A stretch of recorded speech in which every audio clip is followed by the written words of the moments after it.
សួស្តីអ្នកទាំងអស់គ្នាឥឡូវនេះយើងមកដល់ផ្សារទំនើប Eon នៅប្រទេសជប៉ុនហើយយើងទៅមើលផ្កា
đâyអ្នកទាំងអស់គ្នាឥឡូវនេះយើងមកដល់ផ្សារទំនើប Eon នៅប្រទេសជប៉ុនហើយយើងទៅមើលផ្កា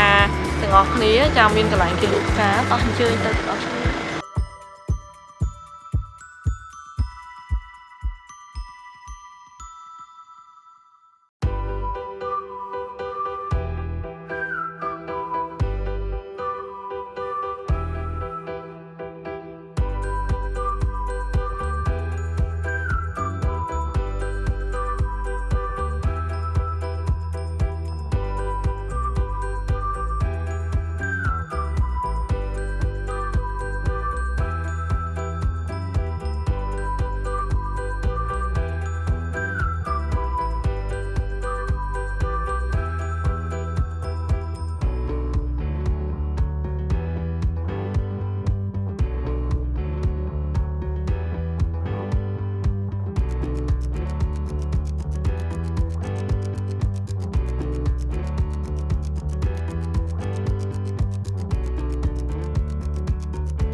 អ្នកទាំងអស់គ្នាអញ្ជើញមើលខាងនេះមានថូទុនសាយស្អាតមែនទេថូទុនសាយសម្រាប់ដាំផ្កាម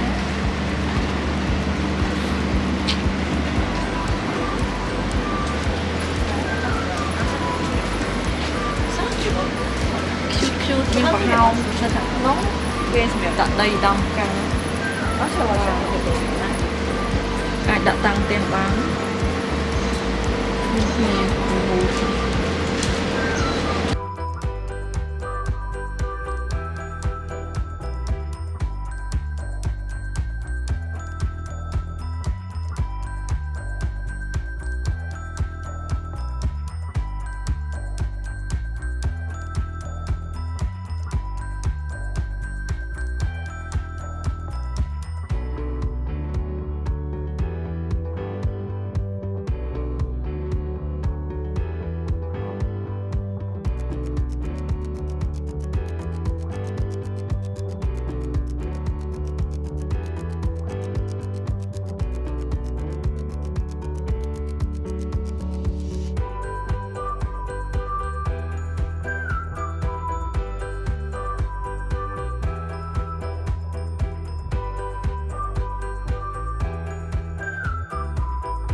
អានេះគឺផ្កានិរដីបងប្អូនផ្កានិរដីដែលមានស្ទាប់រៀងក្រាស់បន្តិចណាមិនមែនស្ទាប់ជាន់ទេហើយក៏មិនមែនស្ទាប់ក្រាស់ខ្លាំងដូចផ្កាកន្លាបដែរប៉ុន្តែផ្កានេះគឺក្អូបដូចផ្កាម្លិះចឹងប្រភេទពួក Jasmine ចាឥឡូវផ្កាអត់ទាន់រីកទេហើយនាងខ្ញុំទិញបានសិនមិញនៅជប៉ុនមានដែរចាហើយផ្កាខាងនេះគឺផ្កាពណ៌ស្វាយដែលនាងខ្ញុំទិញមកម្សិលមិញហ្នឹងគឺវាមានចង្កោមចាជាមែកចាមកគុំមកតែម្ដងណាវាមានពណ៌ផ្កាឈូកខ្ចីបែកស្វាយស្អាតតែបងប្អូនផ្កាហ្នឹងមើលខាងនេះចាឃើញនេះពណ៌ផ្កាឈូកខ្ចីស្អាតមែនទែនហើយនេះខ្ញុំទិញបានស្វាយមង្គលចាស្វាយមង្គលហ្នឹងទិញបានមកគុំទៀតចាមួយដើមទៀតនិយាយទៅស្វាយមង្គលហ្នឹងគឺផ្កាច្រើនខ្លាំងណាបងប្អូនយើងទិញមកអត់ខាតលុយដាំទៅអត់ខាតលុយនេះបងប្អូនមើលមួយដើមនេះគឺថាផ្កាអស់ចាតែម្ដងចាមើលឃើញទេមួយដើមហ្នឹងគឺផ្កាខ្លាំងតែម្ដងបងប្អូនរីករាល់ថ្ងៃហើយផ្កានៅជាប់បានយូរផ្កាហ្នឹងគឺ1ឆ្នាំចា1ឆ្នាំគឺរីក1ឆ្នាំទៅ1ឆ្នាំអត់ពិបាកដាំទេហើយអ្វីដែលស្រស់ស្អាតចាពិសេសហ្នឹងគឺផ្កាប្រភេទនេះគឺរីកបានយូរថ្ងៃបងប្អូនក្នុងផ្កាមួយនៅពេលដែលវារីកហ្នឹងគឺរីកបានយ៉ាងហោចណាស់ក៏4ឬក៏5ថ្ងៃចានេះឃើញទេចេញមកមួយទៀតហើយកំពុំមានកំពុំចាប៉ោងប៉ោងចេះមើលចិត្តបន្តិចណាស្អាតណាស់បងប្អូនពណ៌ blue ចាពណ៌រាងខៀវបែកស្វាយ